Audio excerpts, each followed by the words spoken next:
High, আমি পিঙ্কি। তো চলে আসলাম তোমাদের সামনে ছোট্ট একটা ব্লগ নিয়ে। তো দেখো, তোমরা দেখতে পাচ্ছ আমার বর আমি বেরোয় গেছি। তো কোথায় যাচ্ছি তোমরা দেখতে পাচ্ছ। তো আমরা যাচ্ছি আজকে যে গাড়িতে আমরা বসে আছি সেই গাড়িটা আমরা কিনে ফেলছি। তো আজকে গাড়ির পুজো দিতে যাচ্ছি। তো আমার শাশুড়ি, ননদ, যা, আমার পুচকুটা, তারপরে আমার বর, আমি সবাই মিলে আমরা যাচ্ছি পুজো দিতে আজকে। তো কি খুশি খুশি আমরা সবাই মিলে যাচ্ছি। দেখো, মন্দিরে চলে আসলাম, প্রথম মন্দিরে যাই প্রণাম করলাম, এই শিবলিঙ্গ প্রণাম করলাম। তারপরে দেখো আমাদের গাড়িটা পুজো দিচ্ছে, এখন বিরামা পুজো দিচ্ছে, এখন চন্দন মন্দন লাগাচ্ছে সব জায়গা দিয়ে। তো ওরা পুজো দিচ্ছে এখন গাড়ির আশেপাশে সব জায়গা দিয়ে টিকা লাগাচ্ছে চন্দনের।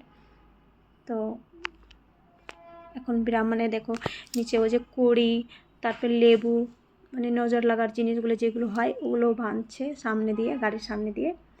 তো ওগুলো বাঁধা ভালো, ওরাই বেঁধে দিচ্ছে পুজো করে। তারপরে দেখো চলে আসলাম এই যে পুজো করতে আমরা। তো পুজো করছি এখন। তো ঠাকুরমশাই যে মন্ত্র বলছে, আমরা পুজো করতেছি, ফুল মালা পরাচ্ছে গাড়িকে। তো আজকে খুবই খুশি আমরা, অনেক স্পেশাল ডে আমাদের জন্যে। তো তোমরা দেখতেই পাচ্ছ। তো ফাইনালি আমাদের গাড়ি পুজো হয়ে গেছে। তো আমাদের এই যে শিবলিঙ্গ ছিল বাইরে, তো প্রণাম করলাম। তারপরে আমরা ননদ আর আমার যা আমরা মিলে সবাই ভিডিও করলাম। আর আমাদের এই যে ছোটো পুচকুটা এত দুষ্টুমি করছিল না, কি বলবো আর।